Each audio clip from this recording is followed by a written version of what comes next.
제가 예전에 몽골 아이에 대해서 한번 얘기한 적이 있는데요. 제가 예전에 섬겼던 교회 부목사였을 때 그 교회에서는 몽골어 예배가 있었습니다. 몽골 사람들이 이제 예배에 참여하는 거죠. 그 중에 젊은 청년 남자 여자가 만나서 이제 서로 결혼을 하게 됐는데, 처음에는 산업 연수생으로 왔다가 끝나면 돌아가야 되는데 한국에 오니까 이게 돈 벌기가 쉬운 거예요. 그러니까 산업 연수생은 월급이 작거든요. 그런데 이제 비자가 만료됐지만 안 돌아가고 불법으로 남아서 일을 하면 돈을 많이 버니까 이 청년들이 자기 몽골로 돌아가지 아니하고 불법 체류하면서 직장을 갖게 됐습니다. 월급을 많이 벌으니까 이제 때마다 계속 몽골에 있는 가족들에게 돈을 보냈는데, 이 청년 남자 여자가 눈이 맞아가지고 결혼을 하게 된 거예요. 그렇지만 뭐 한국에서 결혼식 제대로 할 수 없으니 혼인 신고만 하고 이제 결혼식은 몽골 돌아가서 성대하게 하자, 이런 계획을 이제 세웠던 거죠. 근데 문제는 뜻하지 아니하게 이 자매가 임신을 하게 된 겁니다. 임신을 하게 되면서 점점 배가 부르니까 일을 못하게 된 거죠. 일을 못하게 되니까 걱정이 이제 많습니다. 그리고 출산을 했어요. 그러니까 이 아기 때문에 도저히 일을 할 수 없고, 고향에서는 야 왜 일 안 하냐, 왜 돈 안 붙이냐 이런 말 하니까 안 되겠어. 그러면 친정 엄마가 와가지고 애 좀 데려가 달라 이렇게 요청을 했습니다. 그래서 이제 몽골에 있는 이 아기의 외할머니가 이제 온 것이죠. 와서 이제 아기를 보는데 한국에 처음 왔으니까 이 사위하고 딸이 이 엄마를 위해서 한국을 관광을 시켜주고 맛있는 거 대접도 하고 아주 좋은 시간을 이제 보냈습니다. 그리고 이제 일주일쯤 있고 이제 할머니가 손주를 안고 이제 몽골로 가는데 문제가 생겼어요. 공항에 걸렸습니다. 왜냐하면 이 애가 할머니 손주인 줄을 알 수 있는 서류가 하나도 없는 거예요. 아니 어떻게 당신 손주도 어떻게 합니까? 이거 유기해서 가는지 어떻게 합니까? 얘가 비자가 있는 거, 뭐 여권 있는 것도 아니고 걸렸어요. 다급하니까 이제 아들 딸한테 연락했는데 딸하고 사위한테 해결책이 없죠. 근데 만약에 불법 체류자니까 내가 얘 아빠하고 엄마요 이러면은 바로 거기에 잡혀서 바로 벌금 내고 추방이에요. 이러지도 저러지 못하는 상황에서 이제 교회 연락이 왔어요. 그래서 교회에서 장로님들과 몇 분들이 이제 공항에 가서 상황을 보니까 이제 난감한 처지가 된 것이지요. 그래서 이제 사정 얘기를 했더니 공항 그 출입국 관리소에서는 뭐 예상을 했어요. 이해는 되는데, 이해는 되지만 얘 부모가 와서 내 아들 딸이라고 해줘야 내가 이해를 보내지 어떻게 그냥 보내냐. 그런데 엄마 아빠는 그럴 수가 없잖아요. 등장하면 바로 잡혀가지고 추방될 판인데 이러지 저러지 못해가지고 교회에서 차선책을 냈습니다. 뭐라고 했냐면은, 그러면 보자, 이 애기가 지금 몽골인데 한국에 와 있다. 뭐냐? 이 애기가 지금 불법 체류자잖아, 이 애기가. 그러니까는 이 애기에 대해서 벌금을 내고 추방하면 되지 않겠냐는 거예요. 이 애기가 지금 한 달밖에 안 됐지만 얘가 지금 불법 체류자니까 이 애기에 대해서 벌금을 내고 좀 보내줘라. 이 벌금은 교회에서 내주겠다. 그러니까는 사정을 아니까 알겠습니다. 그래서 애기가 불법 체류자가 돼가지고 벌금을 내고 이 아이가 무사히 자기 고국으로 갔던 사건이 있었습니다. 이 아기의 입장에서 보는 거예요. 이 아기가 태어나 보니 사랑하는 엄마가 있고 아빠가 있고 얼마나 사랑받는지 몰라요. 한참 있으니까 할머니가 와서 안아주고 이뻐요. 너무너무 좋아요. 그런데 문제는 뭐예요? 자기 고국에 가려고 했더니 갈 수가 없대요. 왜? 죄인이라는 거예요. 불법 체류자라는 거예요. 이 아기는 정상적인 부모 밑에서 태어났는데 이 아기는 태어나자마자 불법을 저질렀기 때문에 마음대로 자기 고국에 갈 수 없는 상황이 되었다. 그래서 게다가 엄마 아빠가 못 도와줘요. 할머니가 못 도와줘요. 이 아기는 자기가 불법 체류자 벌금 낼 돈도 없어요. 이 아기가 무슨 힘이 있어가지고 뭐 기어가지고 때리고 죄를 졌겠어요. 이 제대로 눕지도 못하는 아기가 얼마나 죄를 졌겠어요. 그러나 태어나 보니까 이 아이는 죄인이 된 거죠. 그리고 누군가의 도움이 없으면 자기 고국에 갈 수도 없는 상황. 이것이 바로 우리의 모습이라는 거예요. 성경에서는 우리가 정상적인 부모 밑에 태어났는데 태어나 보니까 우리가 죄인이라는 거예요. 성경은 죄인이라는 거예요. 왜 우리가 죄인이냐? 정상적인 엄마 아빠 밑에서 사랑받으며 태어났는데 그것은 인간의 조상이었던 아담과 하와의 범죄로 말미암아, 타락으로 말미암아, 불순종으로 말미암아 그 피로 말미암아 계속 이 죄성이 유전되어 오는 거죠. 나는 정상적으로 태어난 것 같은데 태어나 보니까 내 안에 죄성이 있어요. 예, 죄성이 있어요. 가끔 보면은 어휴 저거 정말 저 애기 안에 죄성이 있는가 보다. 자기밖에 모르고 엄마가 피곤한 것도 모르고 그냥 막 징징거리고 밥 달라 저 달라 돈 달라 그런 애기를 볼 때마다 아 인간이 정말 죄인인가 보다 이런 생각을 하는데 죄성이라는 게 뭐냐면 죄를 안 지을 수 없는 성품이라는 거예요. 인간을 태어날 때부터 죄가 매력적으로 보여요. 죄 짓는 게 아주 쾌감을 가져와요. 죄를 짓는 게 신나 보여요. 그래서 돈 있고 권력 있고 자기 못하는 사람도 괴롭히고 함부로 하는 게 성공한 줄 알아요. 이러면서 우리 안에 죄성이 있는 거죠. 죄를 짓지 않을 수 없는 성품이 우리 안에 있는 거죠. 마치 알코올 중독자, 마약 중독자가 그 알코올 중독에 걸리면 술 안 먹으면 막 손이 떨리고 막 견딜 수가 없는 거죠. 마약을 안 하면 정상적인 삶을 살 수 없는 그 지경에 이르게 됐다. 그렇지만 그것을 해결할 수 있는 지혜도 능력도 우리한테는 없습니다. 누군가 도와줘야 돼요. 그래서 누군가 도와줘요? 하나님께서 우리의 문제를 해결해 주셨다라고 하는 거죠. 요한복음 1장 29절에 이튿날 요한이 예수께서 자기에게 나오심을 보고 이르되 보라 세상 죄를 지고 가는 하나님의 어린 양이로다. 그 누구도 자기 죄 문제를 해결할 수 없어. 아무리 착하게 살아도 아무리 돈을 닦아도 죄 문제 해결할 수 없기 때문에 그 안타까운 인간을 보시면서 하나님께서 안 되겠다.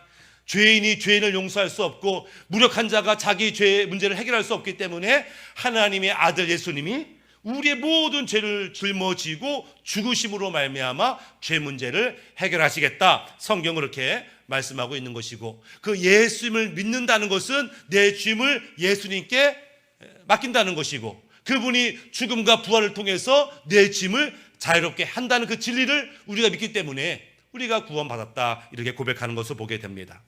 또 예수님이 하신 일 중에 뭐가 있냐면 요한일서 3장 8절에 하나님의 아들이 나타나신 것은 마귀의 일을 멸하려 하십니다. 인간이 죄짓게 하는데 결정적인 역할을 했던 그 마귀를 멸하는 거죠. 구원받은 우리들에게 여전히 유혹하고 우리를 시험하고 우리를 미혹하는 그 악한 존재를 멸하기 위해서 우리 예수님이 오셨다.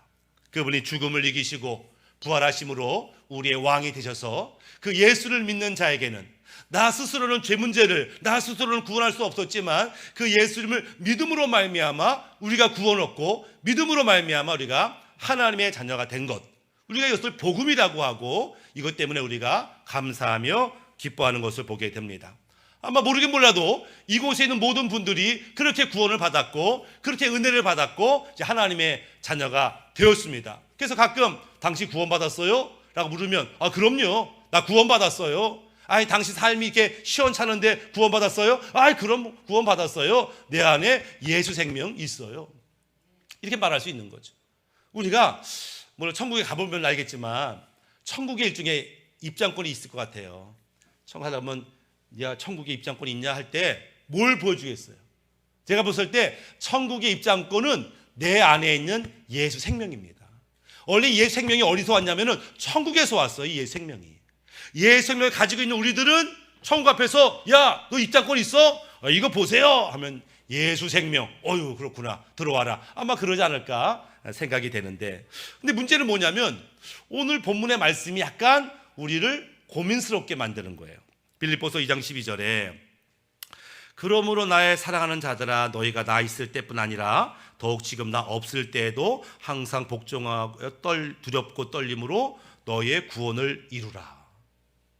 우리는 이미 나 구원 받았어 이렇게 이제 고백을 했는데 오늘 본문에서는 너희의 구원을 이루라 미래예요. 미래에 너희 구원을 완성하라 이런 뜻입니다. 근데 문제는 이게 불신자한테 하는 말이 아니에요. 야 너희들 불신자들 예수 믿고 구원 받아야지 이런 얘기가 아니에요. 이거는 빌립보 교회 사도 바울이 그렇게 사랑하는 빌립보 교회 성도들에게 야 너희들 구원을 이루어야지 이렇게 말해요. 아마 빌립보 성도가 나 우리 구원받은 거 아니었어요? 나 이미 구원 완성한 거 아니었어요? 사도 바울은 아니라는 거예요.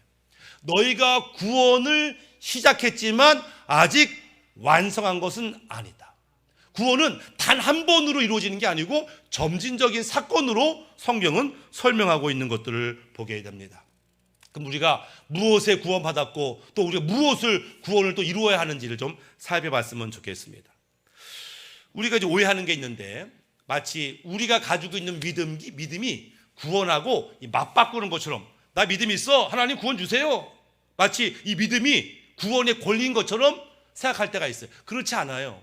성경은 이 구원을 하나님이 은혜로 주셨다 이렇게 표현합니다. 은혜라는 건 선물이죠. 공짜죠. 왜냐하면 이 구원, 이 생명은요 너무나 귀한 것이라서 우리가 돈으로 살 수 없어요. 흔히 한 생명이 천하보다 귀하다. 그 생명이 얼마나 귀한지 그 모든 것을 팔아도 살 수 없는 게 생명. 그러니까 우리가 그 구원과 생명을 우리 노력으로, 우리의 충성됨으로, 우리의 재산으로 살 수가 없어서 인간이 살 수 없는, 그래서 그 구원 하나님이 안 되겠다. 너희가 살 수 없다면 내가 선물로 줘야지, 은혜로 줘야지 라고 은혜로 공짜로 우리에게 구원을 허락하셨다. 누구에게나, 모두에게나. 이게 중요합니다. 하나님의 구원은요 이 세상에 존재하는 모든 이에게 주셨다는 거예요. 근데 문제는 뭐냐면 그렇다고 모든 사람이 구원을 받았냐? 그러지가 않아요. 하나님은 다 줬는데 어떤 사람은 구원을 못 받고 어떤 사람은 받더라. 그 차이가 뭐냐? 그게 믿음이라는 거예요. 믿음. 맞아. 예수님이 나의 죄를 예수님께 짊어지게 하시고 그 어린 양 대신 예수님이 날 위해 죽으심으로 내 죄를 사하셨지. 그걸 믿는 거예요. 예수를 믿고 영접하면 내 안에 생명 주신다고 말씀하셨지. 그 말씀을 믿는 거예요. 그 말씀이 사실이고 진실임을 받아들일 때 2000년 전에 이루신 그 구원이 오늘 나에게 이루어진다라고 하는 것입니다. 그러니까 모든 자에게 구원이 선포됐지만 그 진리를, 그 복음을 아멘으로 받아들인 자에게만 그 구원이 효력을 발생하게 되는 것을 보게 됩니다. 근데 문제는 뭐냐면 믿음으로 구원받는다고 할 때 오해가 있는데 로마서 10장 10절 사람이 마음으로 믿어 의에 이르고 입으로 시인하여 구원에 이르느니라. 여기가 두 군데로 나누어져 있어요. 믿음으로 의롭게 되는 거예요. 그러니까 믿음은 우리를 의롭게 된다는 것은 깨끗하게 된다는 거잖아요. 믿음으로 예수님이 나의 죄를 짊어지시고 죽음으로 말미암아 나의 죄성은 사라졌어. 나의 죄는 없어졌어. 나는 깨끗하게 됐어. 이게 믿음의 효과라는 거예요. 그러니까 믿음은 나를 깨끗하게 하는 효과가 있다. 내 심령이 깨끗했지만 그러나 아직은 구원받은 게 아니다. 이게 중요해요. 믿음은 죄로부터 나를 깨끗게 해요. 예수의 보혈을 믿으니까 깨끗해졌어요. 깨끗해졌지만 구원받은 건 아니다. 왜? 구원은 한 단계가 더 필요한데 입으로 시인하여 구원에 이른다.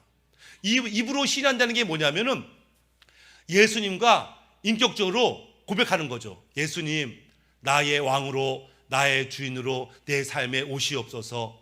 내게 오셔가지고 그저 성경에만 존재하는 예수님이 아니라 오늘 내 안에 오셔서 나를 다스리시고 나를 깨닫게 하시고 나를 천국으로 인도하는 주님을 오시옵소서. 이제 내가 주님 말씀대로 살겠습니다. 말씀대로 순종하겠습니다 라고 인격적인 관계를 맺을 때 비로소 구원이 우리한테 임하는 것이다 라고 하는 거예요. 그게 뭐냐면 어떤 사람은 머리로 알아. 나 예수 믿어. 나 구원 받았어.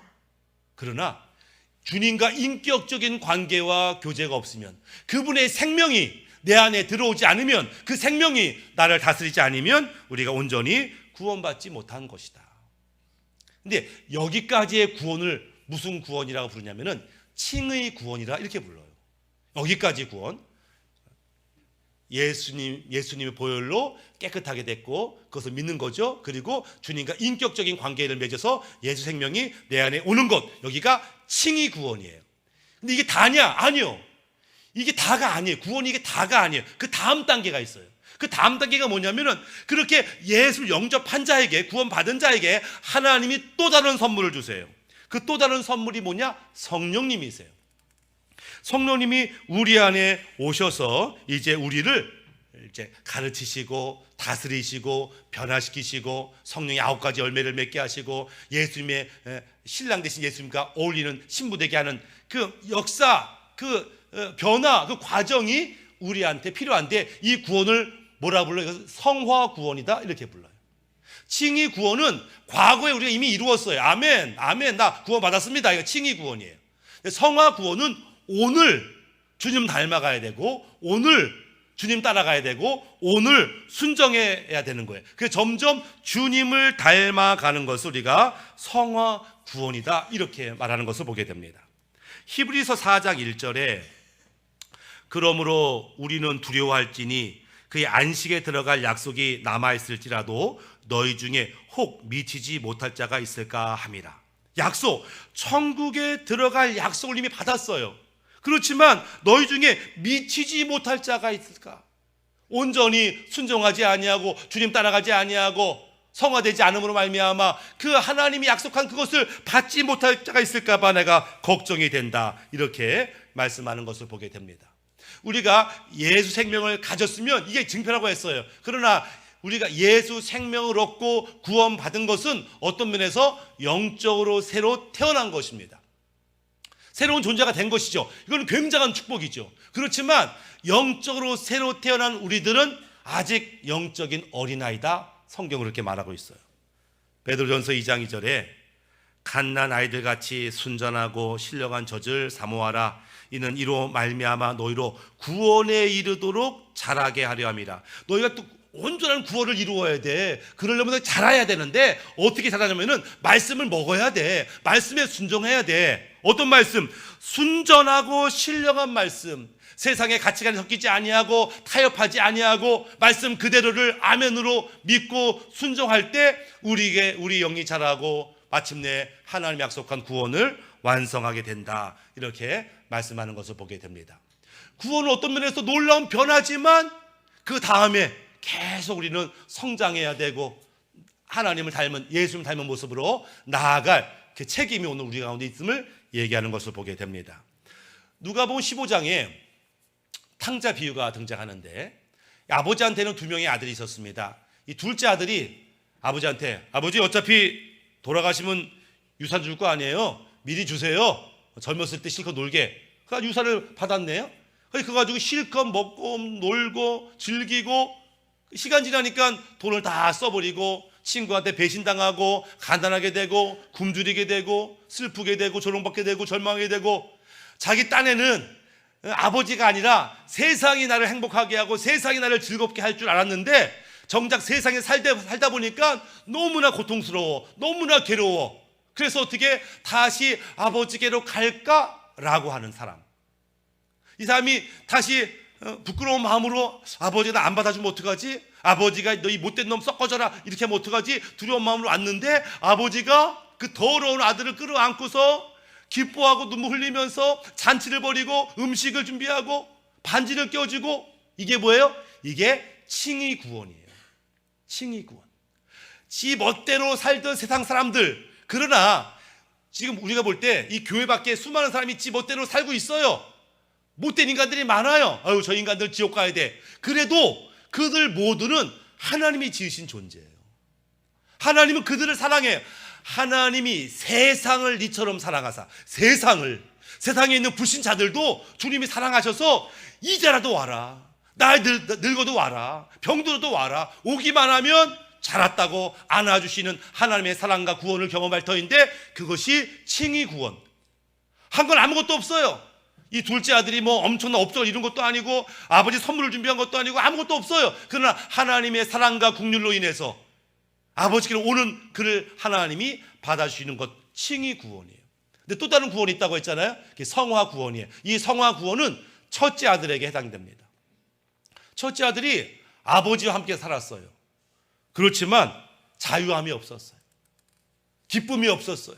만족이 없었어요. 원망 불평. 내가 아버지와 함께 살면서 이렇게 많은 일을 수고하는데 말이에요, 나한테는 뭐 아무것도 안 주고 막 열불이 나. 첫째 아들, 아버지와 함께 살면서 하나님 아버지를 믿는다고 하면서 만족도 없고 자유함도 없고 하나님 아버지의 마음이 어디에 있는지도 모르고. 왜? 관계가 없는 거예요. 인격적인 관계가 없는 거예요.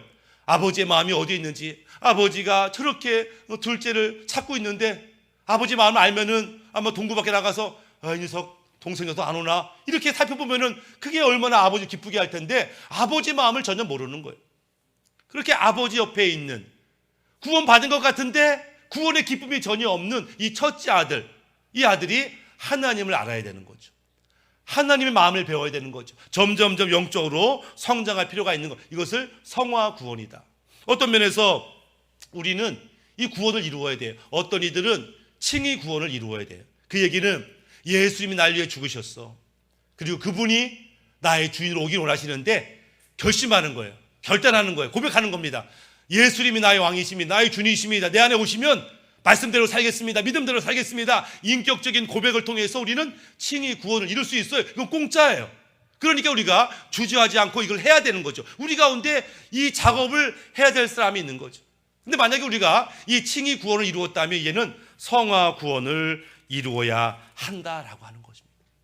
하나님 우리가 약한 존재인 줄 알아요. 구원 받았다고 했지만 여전히 유혹이 있잖아요. 어려움이 있잖아요. 위협 앞에, 고난 앞에 우리 도망가고 싶잖아요. 그래서 우리를 돕는 자 성령님을 보내주신 거죠. 그래서 성령님이 말씀하시는 대로, 성령님이 인도하신 대로 우리가 따라갈 때 우리는 점점 주님이 기뻐하는 모습으로 성장해 가는 것을 보게 됩니다. 사도 바울이 그런 고백을 해요. 빌립보서 3장 12절에 내가 이미 얻었다 함도 아니요 온전히 이루었다 함도 아니라 오직 내가 그리스도 예수께 잡힌 바 된 그것을 잡으려고 달려가노라. 내가 이미 얻었어. 구원 얻었어. 나 온전한 구원을 이루었어. 이렇게 말 못한다는 거예요. 사도 바울도. 그렇게 충성한 사도 바울도 그냥 열심으로 달려가는 거야. 하나님이 보여주신 그 부활의 영광을 나도 경험하고자 열심히 지금 성화의 과정을 겪고 있어. 사도 바울이 그렇다면 우리도 그 과정을 겪어야 한다라고 하는 거예요. 심지어 고린도전서 9장 27절에 내가 내 몸을 쳐 복종하게 함은 내가 남에게 전파한 후에 자신이 도리어 버림을 당할까 두려워함이라. 이렇게 열심히 복음 사역했던 사도 바울이 걱정거리가 있어요. 내가 열심히 교회를 세우고 복음을 증거하긴 했는데 내가 주님 닮지 못해서, 정작 내가 주님 닮지 못해서 혹시 하나님 기준에 미치지 못할까 봐 두렵다, 이렇게 말해요. 이 온전한 성화의 구원은요, 그가 어떤 일을 했느냐가 중요한 게 아니에요. 그가 어떤 은사와 능력이 있냐, 이게 중요한 게 아니에요.